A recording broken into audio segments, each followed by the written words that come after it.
What's going on, guys? So today we are out here at Ron Hoover RV and Marine in Corpus Christi, Texas, and we're going to take a look at this absolutely compact and cool Jayco J-Flight travel trailer. Now, I reviewed one of these about 2 years ago, and they've made a lot of significant changes to just the entire package for 2022, and I wanted to go over it because I really think if you're looking for something small, something very easy to tow for most vehicles, this might be the perfect combination of weight, size, and amenities for you. So hang tight, I'll be right back.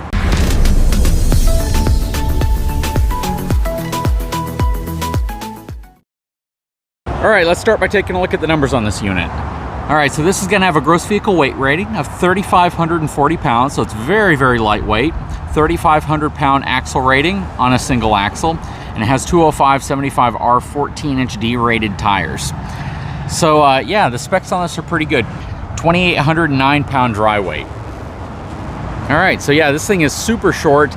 Again, this is a very light travel trailer. You'll have a lot of options in terms of towing something like this. You don't have to get something too big. You could tow this with more of a mid-size SUV pretty easily. Just be sure you get the tow package on whatever you're gonna use as a tow vehicle, because believe it or not, the addition of a tow package, which usually gives you like an oil cooler, transmission cooler, a few other features, adds, you know, the capacities that you need to get up to this weight for a lot of mid-size SUVs. So just keep that in mind. But Canyon, Colorado, trucks like that, Ranger, should be able to handle something like this, no problem with the right package. All right, let's go ahead and hop inside, take a look at the inside of this unit, then come back out and see what it's all about. So right off the bat, a big difference is this front area. The one I filmed about 2 years ago had a front windshield, whereas this one does not. A big difference as well is the fact that this now has a fiberglass sidewall versus being a stick and tin unit. So the stick and tin unit is a corrugated sidewall. But this is the SLX package, which was a little different than the other J-Flight that I did. This is a 154 BH, and the BH stands for bunkhouse. Gonna go up the step to get inside. All right, let's kind of pan around here a little bit so you can see what's going on. No window, but they have a really nice kind of shiplap design up here. You have your kitchenette area right here. Then you have your bunks and a bathroom in the back. But let's start from the front and kind of work our way back. All right, so you have a booth-style dinette that converts into a bed. So this would be your bed whenever all the pillows and everything's laid out, and you move this table out of the way. Underneath here, you're gonna have some storage, which is really nice. And you can actually access this storage from the pass-through on the side. When we get to the outside, you'll see what I'm talking about. Same on this side. So it's not a complete pass-through because the area where you would put your feet right here. Standard pleated blinds. Nice cabinetry up top. And then you have a little area to put some supplies with a net to hold it in place. Down here you have a Delcool refrigerator.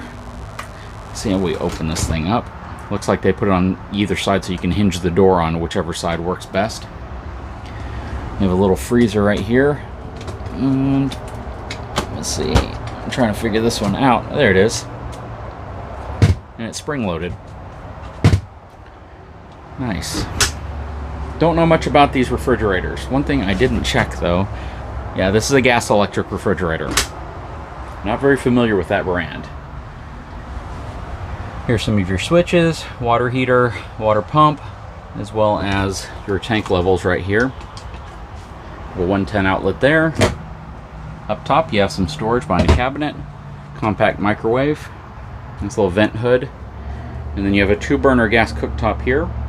Little undermount plastic sink, but you know what? It's really the perfect size because it still gives you a good amount of countertop space right here without taking too much of it up with the sink. Good amount of storage underneath. You can see all your PEX connections down there as well. Right here is going to be your furnace, so your heater. All right, so over here, you can see that it is wired for solar. You have a 12-volt outlet, couple of light switches, power. This is where you would mount your TV. This is your Dometic thermostat for the single air conditioning unit that's in here. You have some nice storage right there. That's actually some really good wardrobe storage. Little entertainment system plus a pocket right here. Very, very cool. All right. So this is obviously a bunkhouse unit. You have two, they look to be about 6 foot long bunks, probably 2 feet wide, maybe a little bit more than that. So you got a good amount of space if you have some kids. Even some taller kids should be able to fit here without a problem. Nice pantry area right here, a lot of room. I mean, you've seen a lot of my videos, you probably realize that on compact units like this, space is like prime, and to have space available, especially that much of it, is a really good thing. So that is really, really nice. That's kind of one of the big stories with this unit, is the amount of space and storage you get for something that's super, super tiny. All right, stepping into the back area, the restroom, you have your plastic foot flush toilet. Nice little bathtub in here. Does not use a shower surround. I do wish it would have had a shower surround on it, because you know, a lot of these real compact trailers, you're starting to see where they're just using this backer board as the shower surround, and it is waterproof, but again, a shower surround I think just adds a little bit more protection. You can see where they silicone and seal everything up though. You have your sprayer right here, and you have your faucet down there. No sink in here though. And then you have a nice little mirror here on the wall. Cool little setup. Toilet paper right there. You got a good amount of space here. The only challenge I see, and this may not be a challenge for everyone, but it's the fact that you have to come out of the restroom to actually wash your hands or to use a sink. So it would have been cool if they could have fit somehow a cornered sink in there, or I guess you could use the tub. Just turn the tub on and wash your hands in there, because I'm sure that's what a lot of people would probably do. But yeah, that's kind of interesting. Anyways, before we hop outside of this unit, let's talk a little bit about ergonomics. So this is really cool because there's no slide out. It's basically a floor plan that gives you just the amenities you need, but with the goal of getting you outside. I did a video a long time ago where I talked about the different types of RVs. Some are made just to rest in, some are made to relax in, and some are made to actually spend some time in as a family. This one is going to be more along that rest and relax side. You basically come back here to cook your meal, eat your meal, maybe watch some TV if it's raining outside, use the bunks to sleep, use this area to sleep, but then spend as much time outside doing whatever whatever you planned on doing wherever you went. But yeah, let's hop outside this unit and see what it's all about. Okay, so let's talk price real quick. So this is going to have an MSRP of $29,571. It's going to have a sale price of $21,999, so a hair under $22,000. Definitely more expensive than it was several years ago, but it's still on the more affordable line of travel trailers, which is nice. So starting up front, you can see it has a mechanical front tongue jack. Easy thing to swap out with an electric. This is where your batteries would go. You have a single 20-pound propane can. It is wired for the Furrion side view cameras, and being wired for the side view camera simply means that they provided a quick connection to the turn signal lighting, or the actual side marker lighting, to power the camera. And it's a wireless camera system, so it just simply pulls power off of here and it transmits it to the vehicle wirelessly. Here's that front storage hatch that's under the dinette table. Nice power awning running up the side. Has a 2+3 year warranty. J-Smart lighting, which essentially means all the side marker lightings flash with the turn signals. So, you know, if you have a right turn coming up, you turn your turn signal on, the back right light plus all the side lights will flash with it. 110 outlet right here. Goodyear Endurance tire. It's going to be a nice perk for a lot of people to see. Does not have any type of special suspension. It's standard leaf sprung suspension, and there's no suspension equalizer in there because it's only a single axle. Outside of your water heater, there's one of the windows for the lower bunk, and then you have another one up top, but the only emergency escape hatch is going to be the lower window.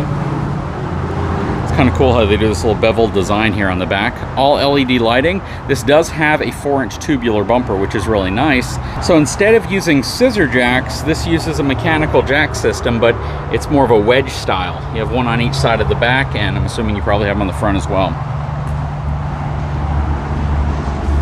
Coming around this side, you have your black, gray, low point drain outside of your furnace, cable TV satellite connection. This is going to be the back ventilation area for your refrigerator that's in there. 30 amp connection right there. You have your tank fill and your black tank flush right there. Very cool. Frame wise, this rides on a, looks like a boxed frame. Yeah, it is. This is a boxed frame, so it's very interesting that on these more compact, smaller Jaycos, you're starting to see a lot of boxed frames versus traditional C-channel or I-beam. Very cool. But what do you guys think of this unit? Super compact, you know, towable by a lot of vehicles. You get something like an Explorer or a Durango or a Jeep. You know, there's a lot of things that can tow this. Again, just be sure that you have the right package on your vehicle and you're not exceeding any of the numbers. But yeah, this is something that's pretty cool and pretty affordable too. Anyways, guys, I sure hope you enjoyed this video. If you haven't had a chance, please take a moment, subscribe to my channel, give me a thumbs up, and we'll talk to you again very soon.